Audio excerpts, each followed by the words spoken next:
Yeah, I'll do that in a little bit.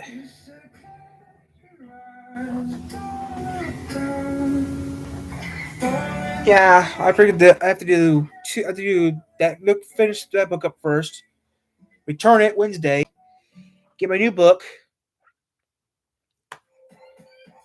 That's about all I got to do. So tomorrow I gotta be yeah.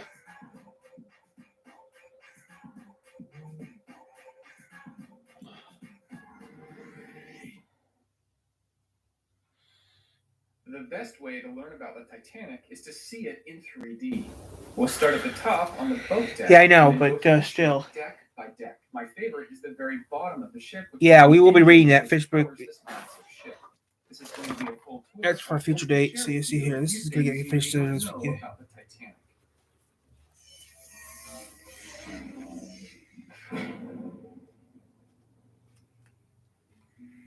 Big thanks to the Ridge for sponsoring this video. They're going to be helping us slim down what's in our pockets. So they have the Oh, Ridge wallet, which will be much thinner than your old wallet. one, two. You can I got. fit up to 12 cards, and there's I room get for three more cash things. I in the got back. one, Then eight, we have the one. key case. It can hold up to 6 keys, keeping things nice and organized. There's over 30 different colors and styles to choose from. With durable materials and a lifetime warranty, this could be the last wallet you ever buy. Get the best offer by going to ridge.com/JaredOwen. You can save up to 40% off through December 22nd. That's ridge.com/JaredOwen. All right. Okay, Dive that's in just now stuff I don't and have to learn worry about. about the Titanic. Two more of those, and I'll do some more B stars. Two more chapters in that book, and I gotta do some other things. B stars.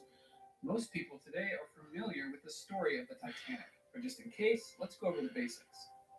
The Titanic was built in Belfast, Ireland, starting in 1909. 3 years later, the ship was finished and ready for its maiden voyage, or in other words, first trip across the ocean. Most passengers set sail from Southampton, England. Then it picked up a few more passengers in France and then Ireland. Then finally, we set sail across the ocean to New York. But of course, the Titanic never makes it. 4 days into her journey, she hits an iceberg in the middle of the ocean. Right. It only takes about 2.5 hours for the ship to sink. There were only enough lifeboats for about half of the people. However, these lifeboats were not filled all the way. Sadly, only about 700 people survived. Now here we are more than 100 years later, and this is still the most famous ship in history. The Titanic was referred to as an Olympic-class liner. There were 3 of them, sometimes referred to as sister ships. The Titanic sunk because of an iceberg, and then the Britannic sunk after hitting a mine in World War I. The Olympic, however, had a fairly successful career of about 24 years.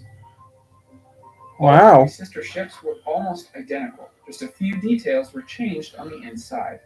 When they finished building the Titanic, it was the largest ship in the world, being only a little bit heavier than the Olympic. The ship was 269 meters long. But to put this in perspective, here's a comparison to the world's largest cruise ship today. The full name A is little the bigger. RMS Titanic, and RMS stands for Royal Mail Ship. And in fact, yes, the Titanic did indeed carry plenty of mail on board. I'll show you where a little bit later. Let's look at some of the details on the outside of the ship. The front of the ship is called the bow. The back of the ship is called the stern. Then, instead of using left and right, they use port and starboard. Now, these are general sailing terms that are still in use today, not just for the Titanic. On the ship, we have 4 funnels. Coal is burned down below, and the smoke comes up the funnels. Only 3 of the funnels are used. The 4th one was added mainly for looks. The builders thought it might appear more powerful with the 4th one. However, this 4th funnel is still helpful for ventilation down below. These 2 large poles are what they call the mast. It was used as supports for the radio antennas and also to carry the flags. Yep. Towards the front of the ship, you can see the crow's nest. This is where the lookout spotted the iceberg only a little bit too late. The area in the front is called the forecastle deck. You can see the massive chains that attach to the anchors at the very front.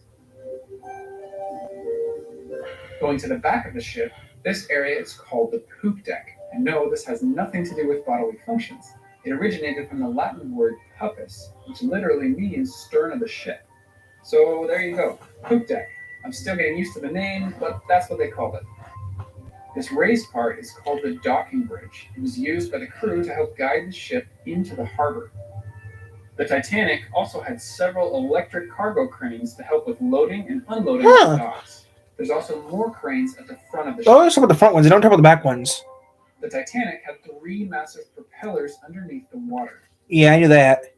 For comparison, here's the size of a person. The propellers are powered by the ship's massive engines. We'll learn about how these work later in the video. This is the rudder used to steer the ship. The ship was designed and built over 100 years ago. That means no computers, no 3D design software. This was all designed by hand. To me, that's incredible engineering and craftsmanship. The Titanic had 10 decks inside.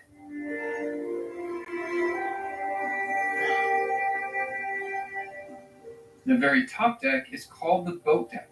Then below, they labeled the decks with the letters A through G.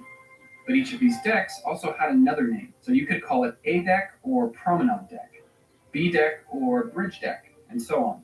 Then for the bottom two, we have the orlop deck and the tank top.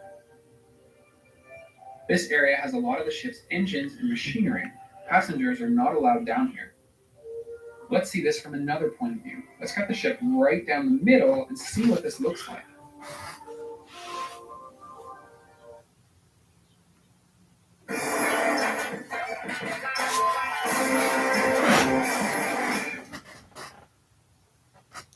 I gotta charge some batteries later. Starting at just $25 when you It's your garage. I gotta charge the camera battery.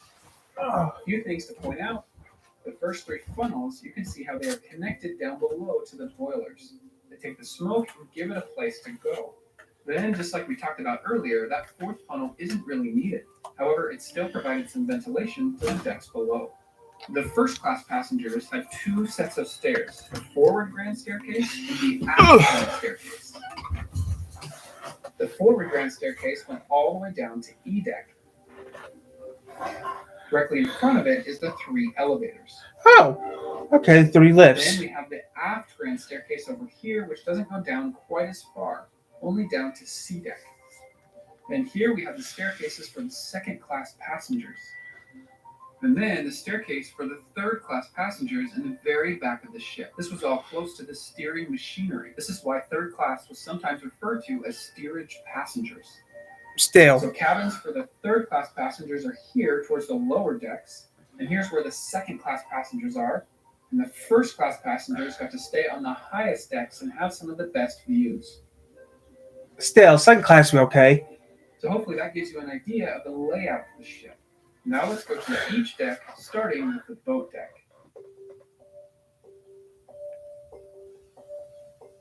It gets its name because this is the deck where the lifeboats were stored. They split the deck space into several different areas. As a second class passenger, the view of the ocean would be blocked by these lifeboats. But still. For the first class passengers, most of the deck doesn't have lifeboats. The builders wanted to make sure that the first class passengers had the best view possible. This was one of the reasons why the Titanic didn't have enough lifeboats. So the ship had 20 lifeboats in total, enough for about half of the people on board. The idea at the time was that the Titanic was unsinkable. If an accident happened, these lifeboats would only be needed to ferry passengers and crew over to a rescue ship. As we all know, not having enough lifeboats was a very bad idea. Each lifeboat is hanging on what's called a davit. If and when it's time to launch the lifeboat, the boat will swim out. Fill the boat with passengers and then lower it into the water. Its idea was a good idea at the time. Up toward the front of the boat is the bridge. This is the control center for the ship. This area is the wheelhouse, which is a good place to warm up on a cold day. There are two wheels to control the ship's Three wheels, actually. And then this is the engine order telegraph. They use these to communicate directly with the engine room. The bridge officer rotates the handle to whatever speed they want to go, and then the engineer moves his handle to confirm that they got the order. The Behind this area is where some of the crew would sleep so they could be close to the bridge. This is the captain's quarters, some of the officers' quarters, and an officer's smoke room. This is the Marconi wireless room. This is where they use Morse code to communicate with other ships in the area. Here's some rooms for just a few of the first-class passengers. Here's the oh-so-famous grand staircase. It has skylights up above to let in natural light during the day. This is the gymnasium with various pieces of equipment to exercise. Here's the officer's mess and the engineer's smoke room. At the very back is the second-class entrance, which leads down below. So that's the boat deck, the very top deck on the Titanic. Underneath is A deck, also known as the promenade deck. Plenty of covered areas to walk around the edge of the ship with amazing views towards the ocean. There are first-class rooms at the very front, ladies' lavatory here, and gentlemen's lavatory here. The grand staircase, and of course exits to get out onto the promenade. Here's the first-class reading and writing room, and the first-class lounge. That's not bad. The aft grand staircase, 2 more first-class rooms, That's and then it. the first-class smoke room. This is where the men would gather after dinner time. The last is the veranda cafe and palm court, which served refreshments for the first-class passengers. This is B deck, also known as the bridge deck. Towards the front of the ship, we have the forecastle deck. We saw this earlier in the video. And then this is the center section. Most of this is taken up by first-class rooms. Plenty of access to the gentlemen's and ladies' lavatories. Some of the first-class rooms actually have their own dedicated bathrooms. That's neat. These are the parlor suites, each with a private promenade. It's about as nice as you could get on board the Titanic. This is the first-class boarding entrance. At the dock, this is where the first-class passengers would come aboard the ship. Here's the elevators, and both the forward and aft grand staircase. This is the galley, pantry, and general areas to prepare food. The a la carte restaurant, and the Café Parisien. These were luxury dining options for the first class. This back area here is for the second class passengers. Stairways here, and then the second class smoke room. And as part of the B deck, you have the poop deck in the very back. This was used as a third class promenade. That means we have the first class promenade, second class promenade, and then the third class promenade. That way everyone had access to the decks up above. Okay, C deck, also known as the shelter deck. This is the highest deck to go continuously from the front of the ship all the way to the back. Starting at the very front, we have some areas where some of the crew members can move their knees. Then the open deck right here, they called this the well deck. And most of the space here is taken up by first-class rooms. The laboratories are here, and there's even a barbershop here. Wow. Barbershop. This is a mini valet saloon, which where servants of first-class passengers eat. The second-class stairs here, and the second-class library here. Then we have the fourth deck, and the third-class smoke room, the third-class general room, and then the third-class stairs that lead to the decks down below. In the very back, this holds the steering gear, and then the 2 steering engines. These engines were used to move the gear, which then rotates the ship's rudder directly below. The steering engines are controlled by the wheels that we saw earlier on the bridge. On occasion, they can also use a third wheel on the docking bridge up above. So that was C deck. Now let's move on down below to D deck, also known as the saloon deck.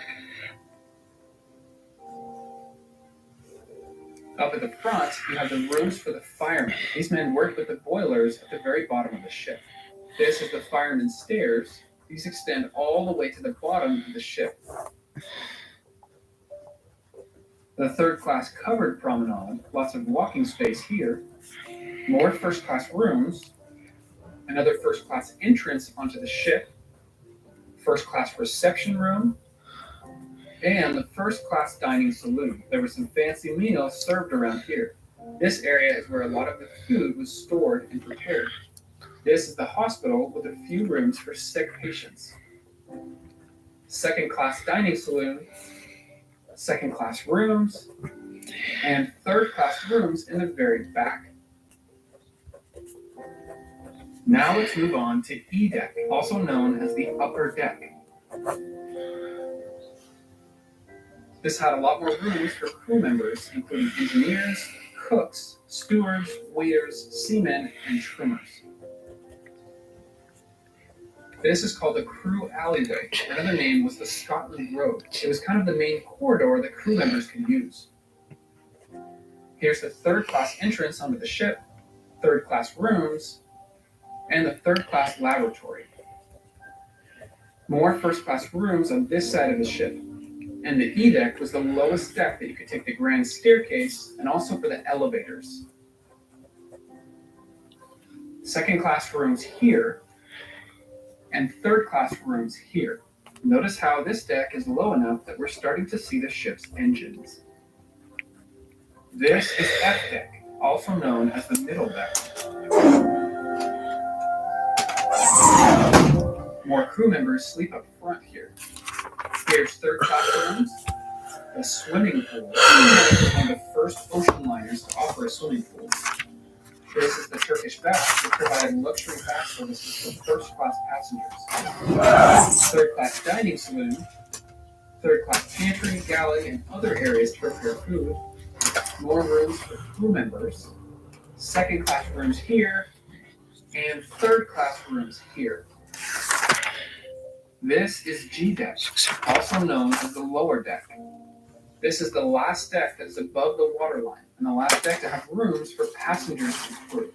Here's rooms for crew members, some third-class rooms, post office, first-class baggage, and this is the squash racket court. It's a game similar to racquetball. Now we're starting to see more of the ship's machinery. I'll explain this once we get down below to the bottom deck. The saloons, restaurant, and cafes stored food down here. So things like fruits, vegetables, meat, flour, and milk. At the very back is more room for third-class passengers. This is the orlop deck. Notice how it only has deck space in the very front and very back of the ship. Lots of room to store cargo at the front. First to second-class baggage here, and the mail room is here. Again, more space for machinery here and the engines. Refrigerated cargo and other food at the back. And a tiny space here for even more cargo. Lots of cargo. All right. This is the tank top, the lowest level on the Titanic. At the front of the ship is carnival rides for the kids. Just kidding. There's more cargo here. Perfect space for this kind of thing. The fireman's stairs lead all the way down here. This is the fireman's passage. It allowed direct access over to the boiler rooms. Okay, this is where things start to get exciting. The boilers. These burn coal to then generate steam for the ship's engines. The Titanic has 6 boiler rooms. So boiler room 1, boiler room 2, and then 3, 4, 5, and 6.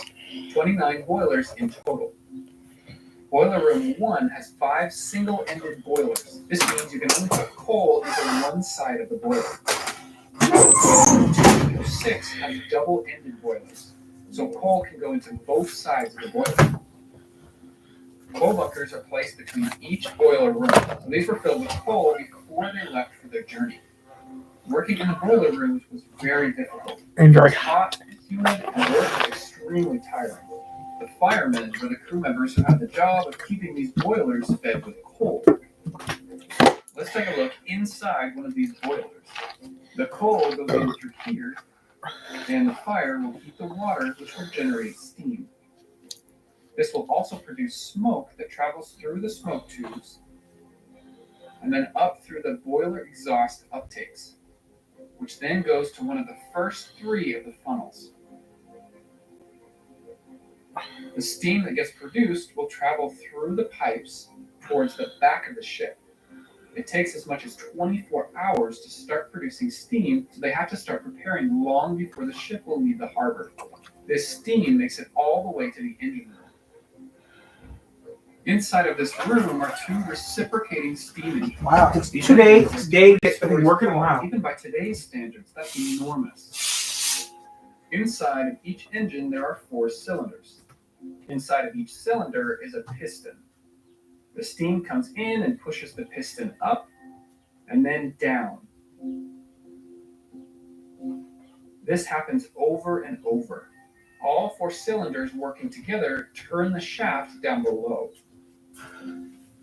Each shaft goes out through the back of the ship and connects to the propellers. Don't forget, there's a third propeller blade out the middle, but this one is powered by a different engine. Leftover steam from the reciprocating engine goes to the next room, which has the largest turbine engine. The steam is used to turn the center shaft, which then turns the How am I even using? Oh, that's right. No, I'm stupid. So the outside propeller blades are powered by the reciprocating steam engines, and the center propeller is powered by the low-pressure turbine engine. The leftover steam from the turbine engine goes to the condensers. This turns the steam into water again, where it can then be recycled back to the boilers. Fresh water is stored in large tanks here. Oh, that's so stupid for. I got a box right here I could use. There are 4 You're gonna do something else too. steam to make electricity for the entire ship. There were also 2 backup engines behind here. On the night the Titanic sank, this area of the ship didn't take on water until the very end. The electricians kept the motors running as long as possible to keep the lights on. They were heroes. The Titanic had a system of 15 watertight bulkheads, which made 16 watertight compartments. If and water started filling one of these compartments, the ship was floated into any of the others. Or at least that's the idea. It didn't work out as The planned. watertight bulkheads separate the lower decks from the Titanic. So that's what I'm gonna do. I'm gonna sort through all this stuff real quick. I'm gonna sort through all this crap. The crew members need to be able to get through these bulkheads. That's why they used watertight doors. Normally they remain open, but in an emergency they can be closed in just a few seconds. These watertight compartments were originally said to have made the ship unsinkable. When the Titanic hit the iceberg, it scraped along the starboard side of the ship. Many of the forward compartments started flooding. It proved to be too much, and the Titanic was doomed to sink. My name's Jared. I create 3D animations to show and explain. I'm just gonna be clean up. I'm gonna sort my box out. I'm gonna clean up my box soon. Click here to subscribe. Thanks for watching, and I'll see you next time. To the cage couch, the mouse.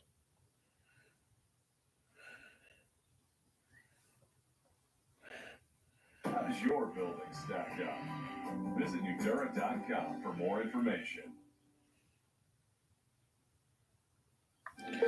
What mouse? Question mark.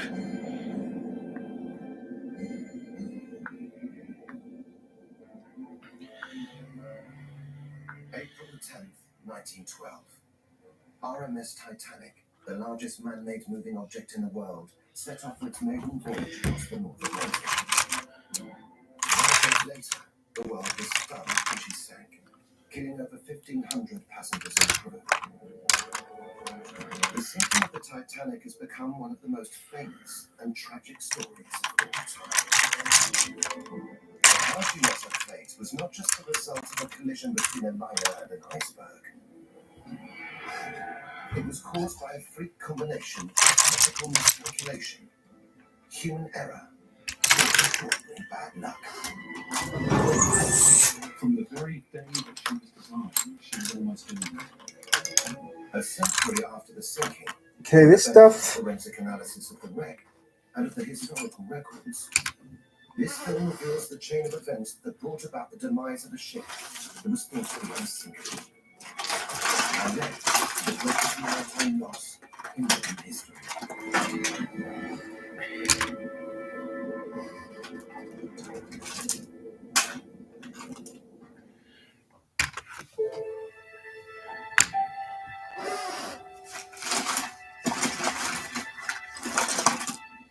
Icebergs are one of the most beautiful things you find in nature, and yet every one of them is dangerous to the mariner.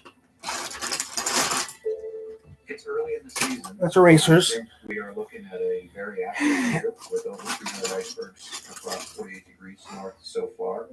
Probably similar to what it was in 1912. Roger that, thank you. You are clear Alpha Air Flight Authority. Clear Alpha. Okay. Airplane doors are open.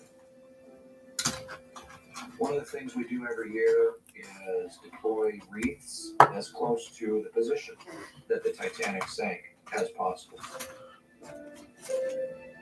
It is with a great respect and reverence that we commemorate the anniversary of the sinking of the RMS Titanic here in the North Atlantic 96 years ago. And we remember the importance of our mission. We remember the over 200 souls who perished on that fateful day, April 15, 1912. Roger that, thank you. The fact that over 1,500 people lost their lives is an awful thing. It's an unspeakable thing that we don't ever want to happen again. 3. I got 3. News about the number of lives lost.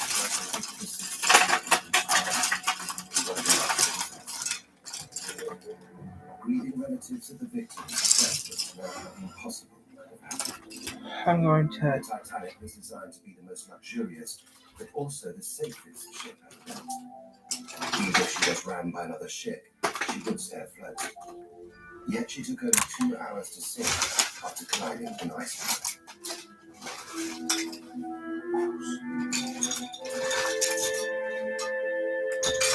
Two weeks later, a public inquiry was set up to find out if the disaster could have been avoided, and if anyone was responsible for the loss of 1,523 lives. The chief counsel for the British government was the celebrated barrister Sir Rupert Isaacs. The key witness was Bruce Isley, the 50-year-old chairman of White Star, the owner of Titanic, and one of the few men who survived the maiden voyage.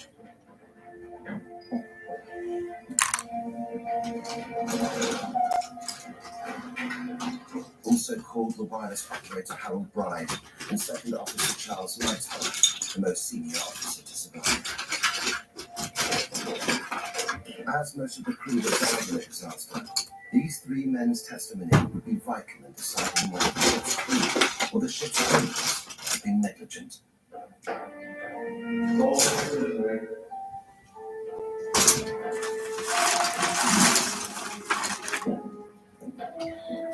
I gather that you yourself gave the instructions for the building of the Titanic. Yes. And of course you considered the question of floatability of the ship in case of an accident or emergency. We did. Then expect the consideration of the question of providing additional lifeboat accommodation. I think the position was taken that the ship was looked upon as Okay. practically unsinkable. She was looked upon as a lifeboat herself.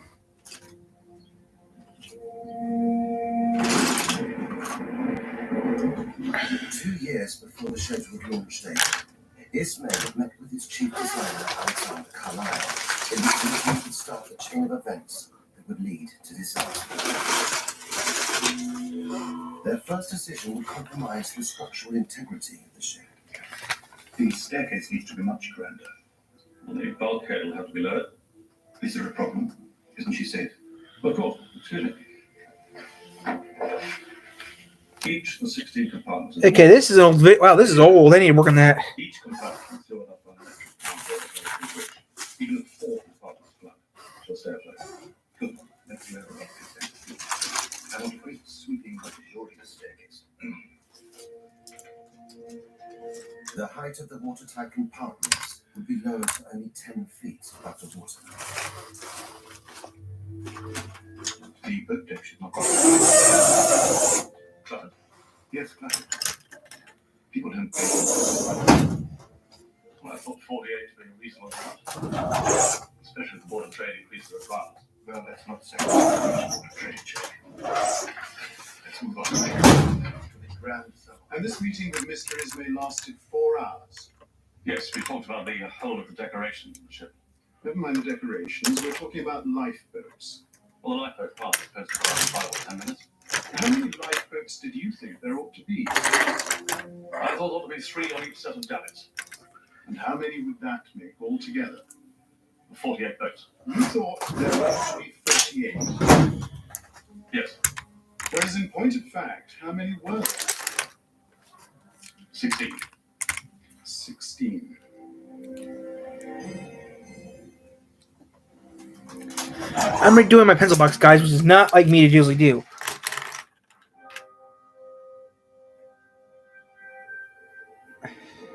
While Carlyle was changing his designs for the Titanic, 2,000 miles away There we go. from the Greenland coast, a glacier made of 10,000-year-old snow reached the ocean. Okay, there we go. The ice then broke free from the glacier, giving birth to an iceberg. There we go. I'm trying to fix my pencil box here, guys. So if they go back to commercial printing, they think, wait, what are these pencils you use? Special ones for me. These are custom.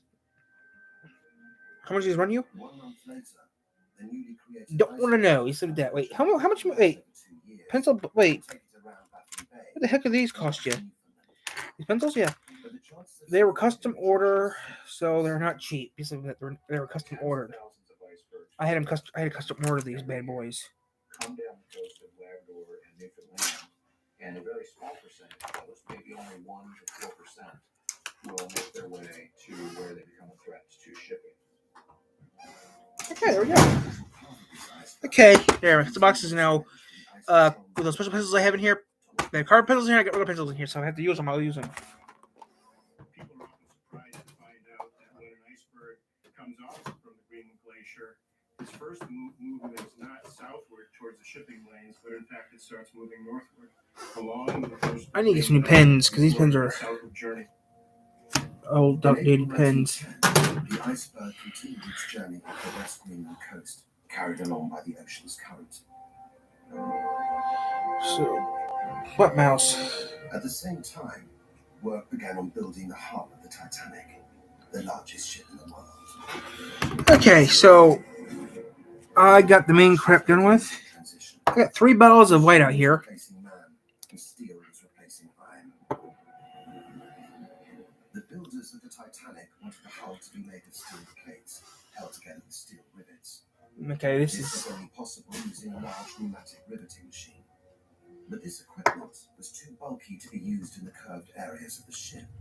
So instead, men had to seal the plates manually, using wrought iron rivets, which were easier to hammer into place. It was a widespread practice, and for nearly a century, nobody suspected it had anything to do with the sinking of the ship.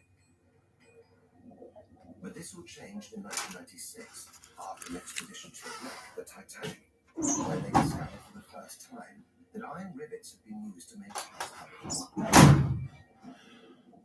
Jennifer Hooper McCarthy was part of a team at Johns Hopkins University in Baltimore that began a forensic investigation of the rivets.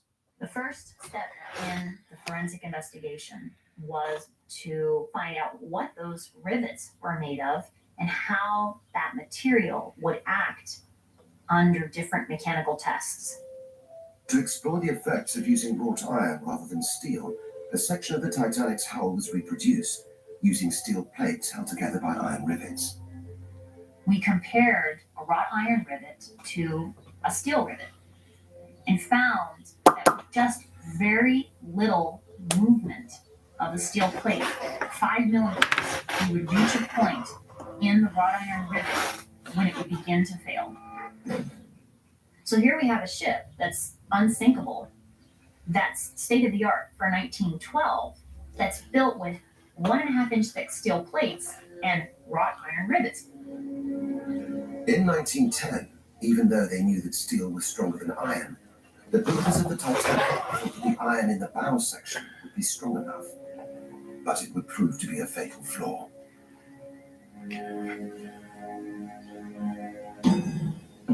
From the very day that she was designed, she was almost doomed. So this is the, if you like, you could put it as bluntly as this is almost the Achilles heel of the Titanic. By May 1911, work on the hull was completed. After checking that every steel plate and every seam was watertight, it was launched into the wet dock. Nobody was aware of the weakness hidden away in the bow of the ship, or the presence of an iceberg 2,000 miles away. By the summer of 1911, the iceberg was 18 months old and drifting around Baffin Bay, an area where most icebergs come to the end of their journey. Only a tiny fraction would make it out into the Atlantic Ocean. All along the path of the movement of an iceberg, there are numerous bays and shallow water areas where icebergs can be trapped. Most of it is destroyed before it ever reaches as far south as the island of Newfoundland.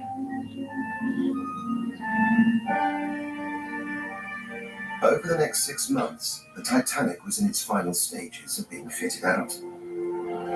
An army of carpenters and craftsmen were at work creating the interior splendor of the ship. I need to look that up later. The captain chosen for the maiden voyage was Edward John Smith, the most experienced captain in the White Star Line. It was to be his last voyage before retiring.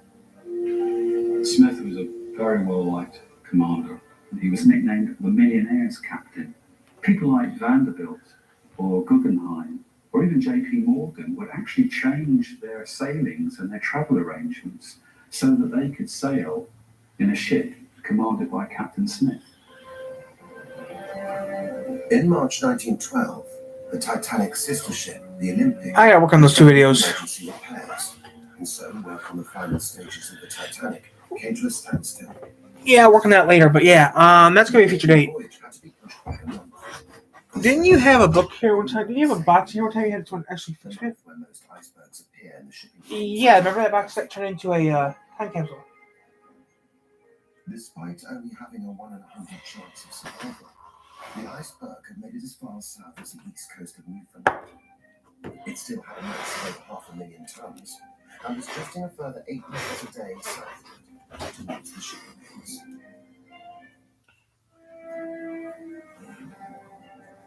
On the 2nd of April 1912, the Titanic left Belfast for Southampton, where it would pick up its first passengers. The unexpected delay of the Titanic's maiden voyage forced Captain Smith into making a last-minute reshuffle of the crew, a decision that would have profound consequences.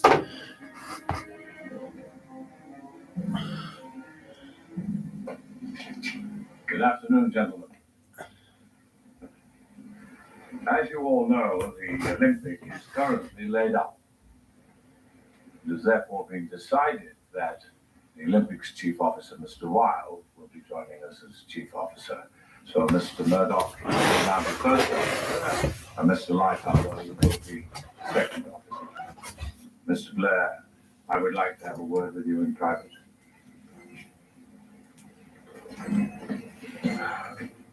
Can you believe it? The arrival of officers from the Olympic meant that Murdoch and Lightoller were both demoted, and Blair was asked to leave the ship. In his haste to disembark, Blair accidentally took with him the key to his locker, which contained binoculars for the lookouts in the crow's nest. The captain's decision to reshuffle the crew had led to the first critical incident on board the ship.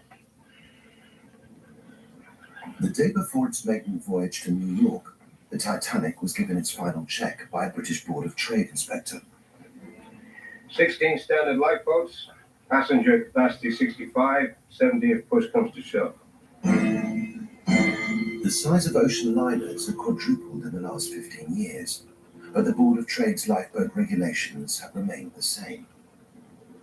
The Board of Trade wrote the regulations on life-saving, and they did not keep those regulations up to date in light of ships like Titanic.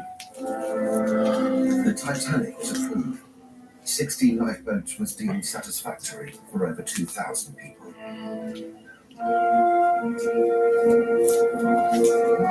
2,000 miles away, the iceberg was drifting towards 48 degrees north a line of latitude deemed critical by the International Ice Patrol. Most of the threat in terms of where the icebergs are begins at about 48 degrees north.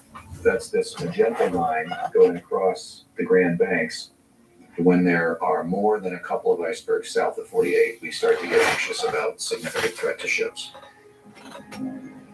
The International Ice Patrol was set up after the sinking of the Titanic to monitor the shipping lanes and warn mariners of any icebergs south of latitude 48 degrees north. In 2006, we had 0 icebergs cross 48 degrees north. In 2007, we had 324. In 2008, in just the last 3 weeks, we've had more than 300. The same anomaly occurred in April 1912. Around 300 icebergs, the greatest number for 50 years, headed south into the shipping lanes.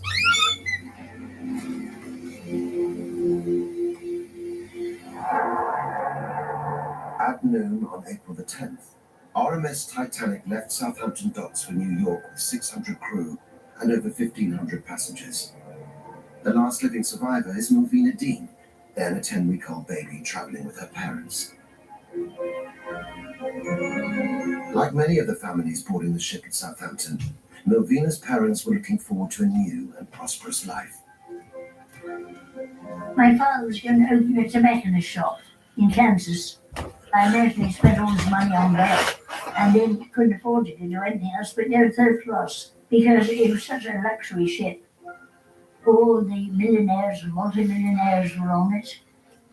And also, the most important thing was they said it was unsinkable.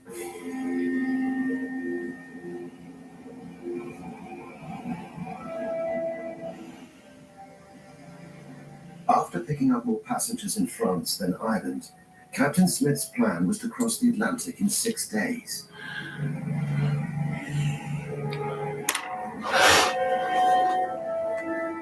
He would need to cross the 3,000-mile ocean at just over 19 knots, equivalent to 22 miles per hour.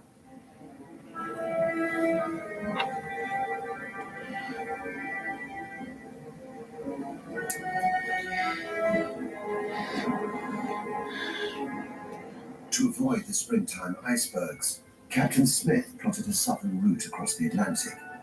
This was standard practice for the time.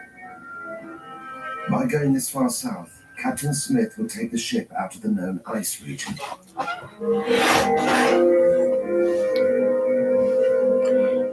The vast white iceberg had continued to drift even further southward towards an area known as the Grand Banks. Despite being eroded by the sea, it was over 10 times the size of the Titanic. Approximately 1/8 of the mass of an iceberg is above the sea surface. The classic term, of course, is just the tip of the iceberg. Most of the mass is below the ocean surface and unseen. What's above the surface is a relatively small portion of the ice.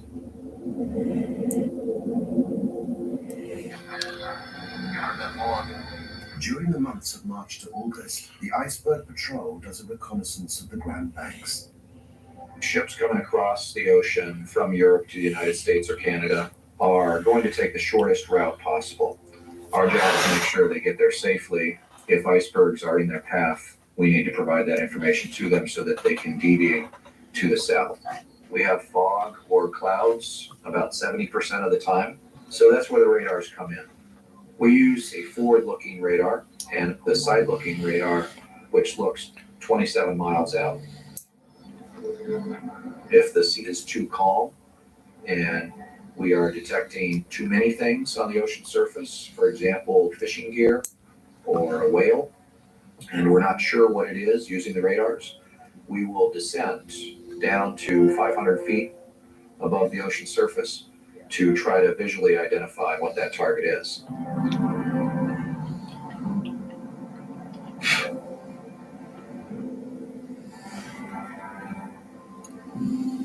But back in 1912, ships had to rely on ice warnings from nearby ships and from the lookouts in the crow's nest. Because Blair had left with the key to the binoculars locker, lookouts Fleet and Lee had to rely on their own eyesight. Having been demoted from first officer to second officer, Charles Lightoller was now responsible for the crow's nest. Is it not very desirable to have glasses provided for the lookout men? That is a matter of opinion for the officer on watch. I'm not talking about the opinion of officers in general, but the particular opinion which you entertain as to the usefulness of glasses. Yes, I uphold glasses.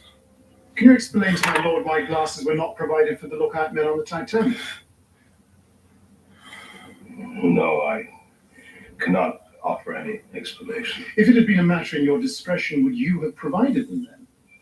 Had they been on the ship, I might have done. Had you glasses on the bridge? We had. How many pairs? A pair for each senior officer and a pair for the bridge. So that there would be from time to time during the whole course of the voyage a pair of glasses available. On the bridge. On the bridge, which could have been handed up or given to the lookout man. This oversight on Lightoller's part would later be seized upon by the world's press. 9 a.m. Sunday the 14th of April. The Titanic was already over halfway across Well, the and 2 pairs of glasses. Her 200-foot tall mast supported aerials that allowed her state-of-the-art wireless system to communicate with other ships up to 400 miles away. Senior wireless operator Jack Phillips was starting to receive ice warnings from other ships that were further to the west of them. The first ice warning of the day was from the liner Coronia. It gave the location of an area of ice and icebergs that was 1 day away from the Titanic. Jack Phillips worked a shift system with his assistant Harold Bride. You were appointed by the Marconi Company to serve as assistant wireless operator on the Titanic. Yes. Was Mr. Phillips the senior operator? Yes. Bride and Phillips were not employed by the Titanic, but by Marconi. Was a long breakfast? Although they maintained communication with other ships, sending passenger messages was how they earned their money. Dear Jenny, Roger has proposed. Said yes. I'm frightfully worried. I said yes to Arthur before leaving. Love, sis. First of many, no doubt. Need anything before I turn in? Yeah, you can take this to Captain Smith. Supposing a message comes to the Marconi room for the captain, what do you do? I will take it on to the captain. I suppose this would be a piece of paper. Yes, it's a piece of paper. It'd be enclosed in an envelope.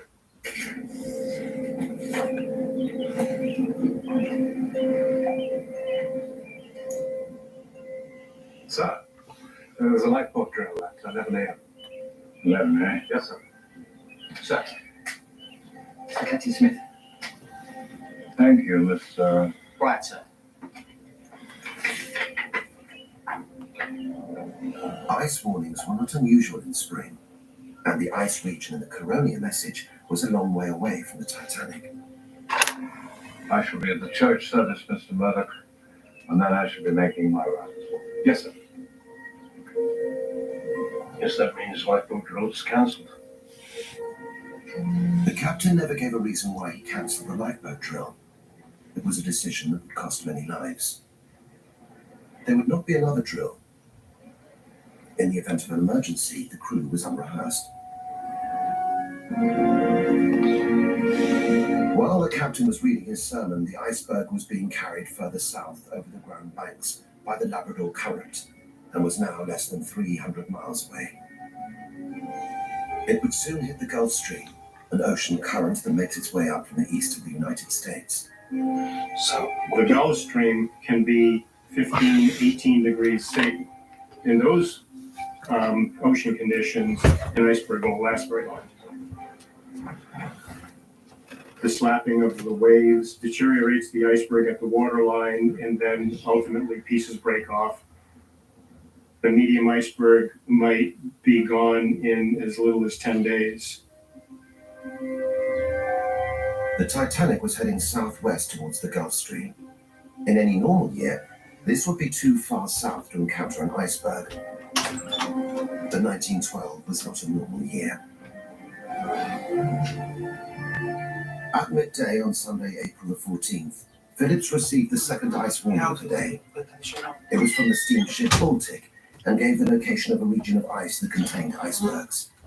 An area the Titanic was heading towards. I got to do one thing real quick, and then I'm gonna look up something real quick on my phone. That's it.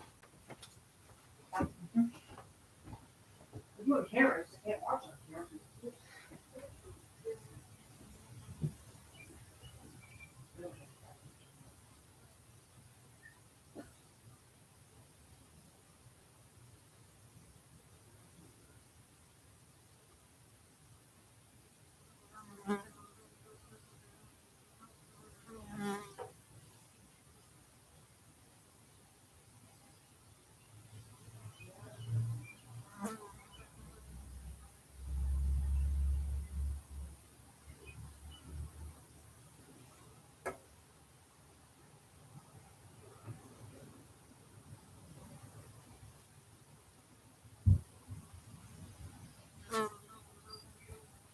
Not 200. Not 200. The car's around 200. 200.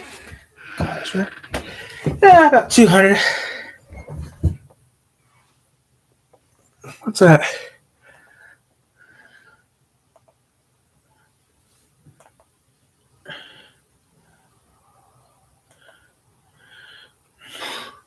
I feel better. Hey, he's farted. The NSG prefix would show it was for the captain's attention. There would be 5 ice warnings during the day, but this would be the last that the captain would receive. I gotta look up some things, guys. At 2 o'clock in the afternoon, the captain handed the message to Ismay. Anyone would think we're heading towards the North Pole. 2 weeks after the disaster, the inquiry That's would kinky. prove that Ismay had wanted the captain to keep to schedule and ignore any ice warnings. Why do you think the captain handed you the Marconi graph? As a matter of information, I take it. You knew, of course, that the proximity of icebergs was a danger. You knew that much, did you not? There is always a danger with ice. And you knew that you would be in the region of ice sometime on that Sunday night. Yes. And therefore it behoved those who were responsible for the navigation of the ship to be very careful. Okay, that's something that. Would it not be necessary to slow down for icebergs? Presumably so, yes. Then what is the Ooh. object of continuing at full speed through the night if you expect to meet ice? Why do you do it? I presume that the captain would be anxious to get through the ice region. He would not want to slow down upon the chance of the fog coming on. So the object of it is to get through it as fast as you could. I presume that if a man on a perfectly clear night could see far enough to clear an iceberg, then he would be perfectly justified in getting through the ice region as quickly as possible. I might look at some of these videos. Many American newspapers still believe that Ismay had asked Captain Smith to go faster. Captain Smith was Commodore of the White Star Line. He had been appointed to that position by Bruce Ismay's father. Even somebody like Bruce Ismay would be deferential to the word of Captain Smith. Captain is everything on board a ship. He is God on board. His word is the word of God. Okay. The Titanic was heading in a direction away from the iceberg, but it was about to change course. Okay, 2 more videos. Let's look up real quick. Sorry, guys, I'm behind on schedule on some stuff, so yeah. West to due west at 5:30 p.m. Marty delayed the change in direction by 20 minutes to allow the ship to travel further south and avoid the ice region reported in the Baltic's wireless message. It's new. South 86 West, Mr. Hitchens.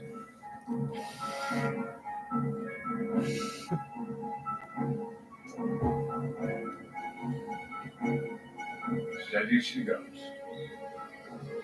The captain believed he was now navigating away from the ice, but instead, Are you ready, sir? brought the ship on a collision course with the iceberg. I'll watch that later. 6 p.m. Sunday, April 14th, 1912. The Titanic had just changed course and was now heading in a westerly direction across the Atlantic. What mouse? The captain believed he was heading to a safe area. What mouse? Where there were no icebergs. I don't know what I'm missing one. A phenomenon took place that allowed I think Max. further south. I'm missing Diamond then. The cold Labrador current had pushed itself into the Gulf Stream, yes, it's Mitch. forming a cold protected. So I'm missing Diamond then. iceberg. The Labrador current goes Okay. where the Gulf Stream permits it to go, depending upon the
Hey guys, back here. I turned on some Valium for a minute to do something.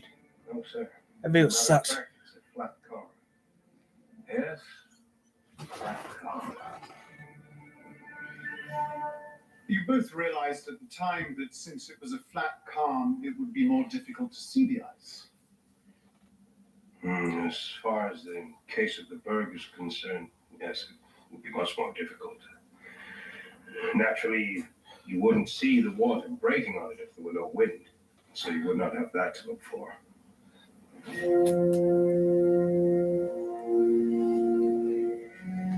There should be a certain amount of reflected light from the icebergs, sir. Yes, providing it remains clear. If it becomes at all doubtful, let me know at once. Yes, sir. Good night, sir. Good night, Mr. Blackwell. Then you had both made up your minds at this time that you were about to encounter icebergs. No, not necessarily. We knew we were in the vicinity of ice. And although you cross the Atlantic for years and have ice reported and never see it, at other times it's not reported and you do see it. Had there been any discussion between you at all as to speed? None? You were going full speed ahead at this time. Yes. About 21.5 knots, you think? Yes. You were not taking any measures to reduce the speed. None, my lord. So you were relying for safety entirely on the lookout man? Yes.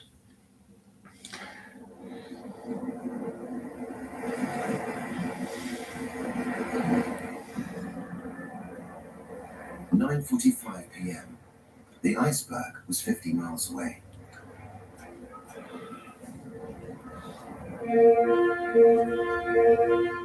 There hadn't been any waves to erode it, and because it was surrounded by cold water, very little had melted away.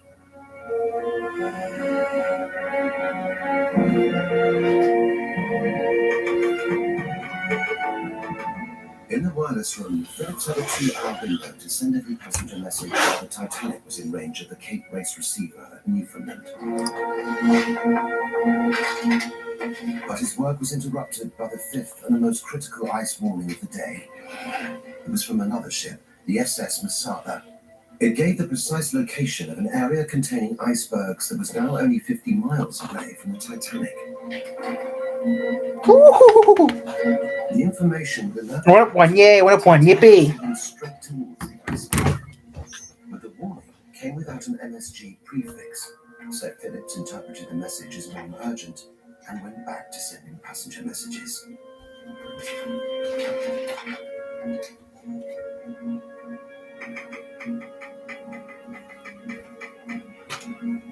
The unseen message from Masada was one more link in a chain of unfortunate events.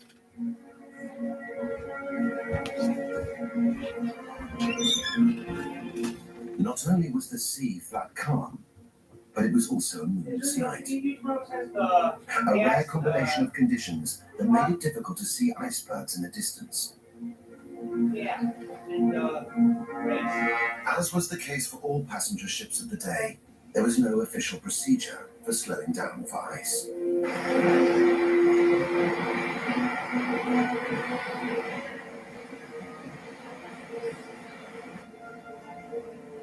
Traveling at almost full speed, the Titanic would reach the iceberg in 2 hours.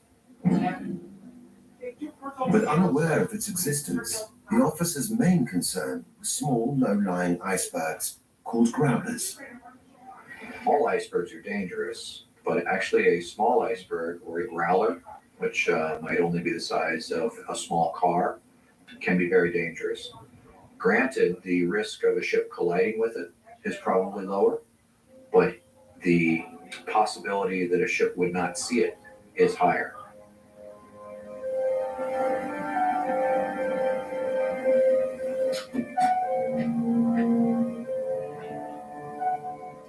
Keep a sharp lookout for ice, particularly small ice and growlers.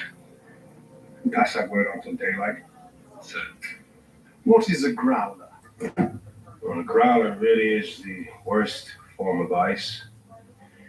It's a larger berg that is melted down, or should I say, a solid body of ice that is lower in the water and much more difficult to see than field ice or icebergs.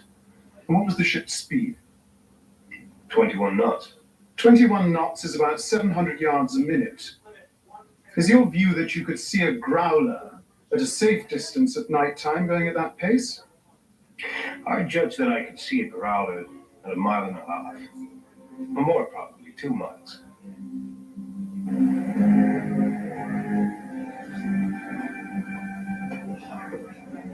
At 10 o'clock, Fleet and Lee started their watch. The lookouts would keep a watch for growlers, unaware that the danger ahead was from a large iceberg, 100 feet high, the same height as the crow's nest.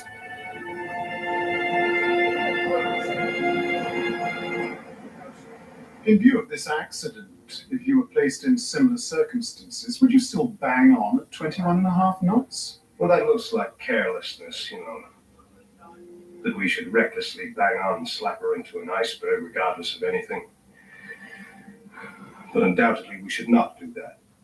What I want to suggest to you is that it was recklessness. In view of the abnormal conditions and in view of the knowledge you had that ice was in the immediate vicinity, to proceed at 21.5 knots.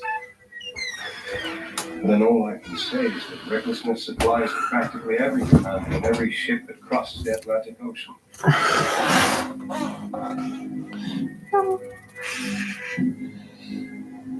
Also at 10 o'clock, Murdoch arrived to take over the watch from White Honor. The sea's like glass. I've never seen anything like it. Oh, I want to put that. I need to put that in.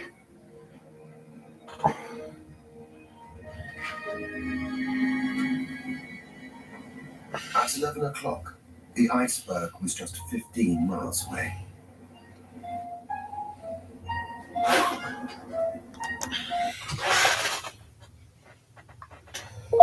Which one of these cars fell apart? Question mark.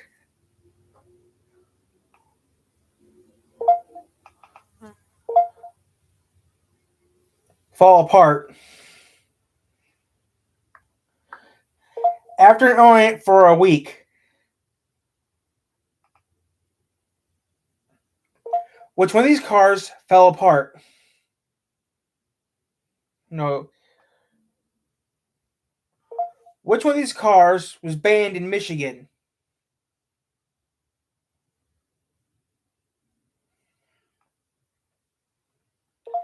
Which car was banned in Michigan?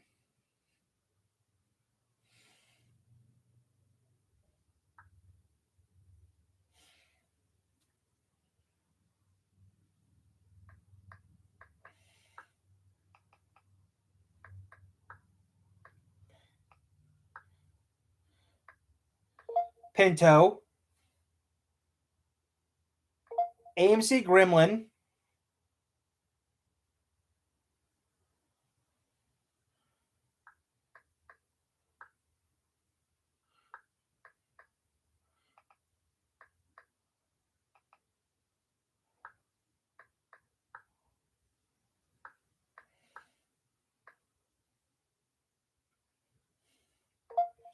it started crossing the bridge.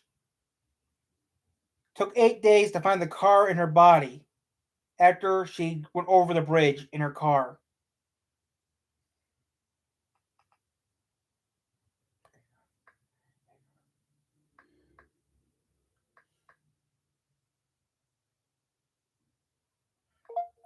The Chevy Vega.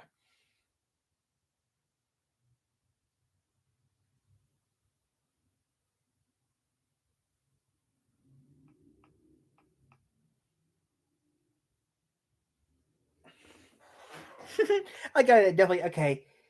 That's added for one particular reason. I'm going to start adding these quiz questions eventually, and people are going to have to get them right because they don't want to get real mad. So, yep, more quiz questions. I got to read some Full Metal Alchemist later. This is I'm going to read some more Full Metal Alchemist.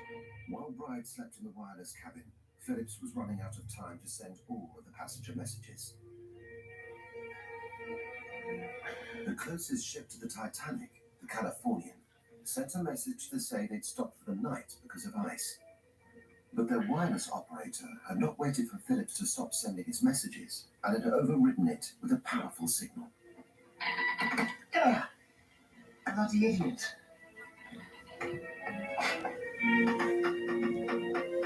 Phillips' reply was to tell the Californian to stop sending ice warnings while he was busy with passenger messages.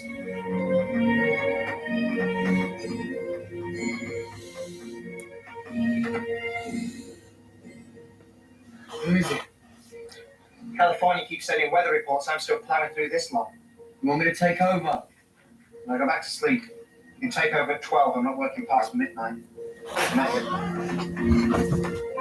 The Californian's response was to turn off its wireless equipment for the night. The Titanic had now lost radio contact with the only ship that was less than 2 hours away.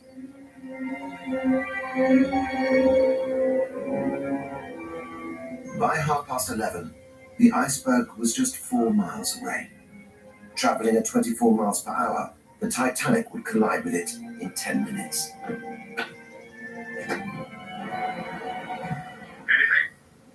No, sir. Without binoculars, the freezing air was making it hard for Fleet to keep his eyes open. 2 weeks later, the public inquiry would try and establish who was to blame for the lack of binoculars in the crow's nest. If there had been glasses in the crow's nest, would you have used them? Yes. Constantly? Yes. After all, you are the man who discovered the iceberg. Yes. If it was necessary to have glasses, do you not think you should have gone to the bridge or telephoned to the bridge and said, I'm told to keep a sharp lookout and I've not got any glasses? They would know that. But you did not call their attention to it. No. I did not. Do you think that if you had had glasses, you could have seen the iceberg sooner? Certainly. And how much sooner do you think you could have seen it? It's time for the ship to get out of the way. So that it is your view that if you had had glasses, it would have made all the difference between safety and disaster. Yes.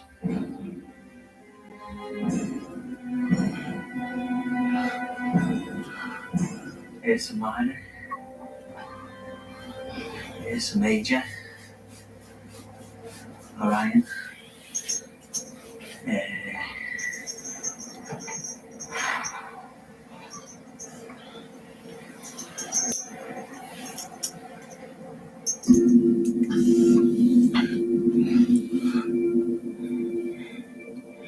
At 11:39, the iceberg was only 1,000 yards away, but Fleet still had not seen it.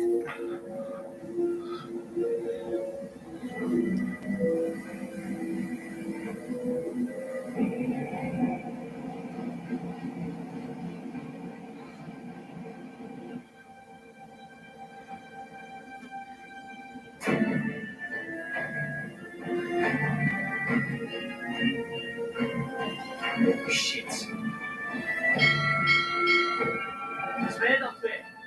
Would anyone? Iceberg right ahead.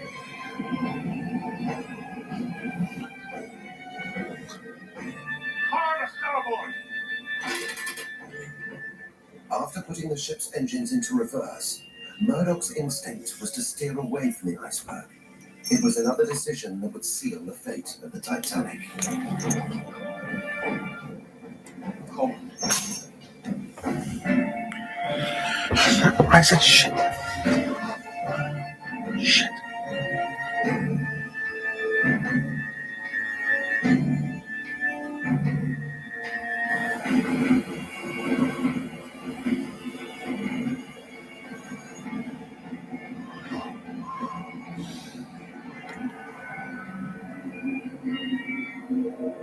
Hello?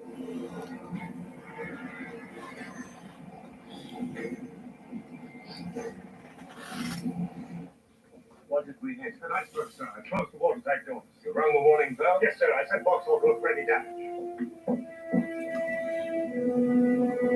As a precautionary measure, the engines were stopped.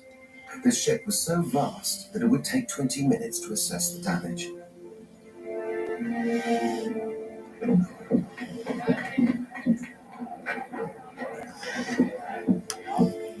By midnight, Captain Smith had received the damning news. Is anything the matter? Have we hit something? I'm afraid so. Struck an iceberg. How bad is it? Is she taking on water? She's sinking, Mr. Ismay. But that's impossible. In 2 hours, she'll be at the bottom of the ocean.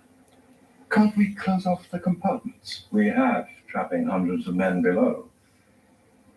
But it isn't working.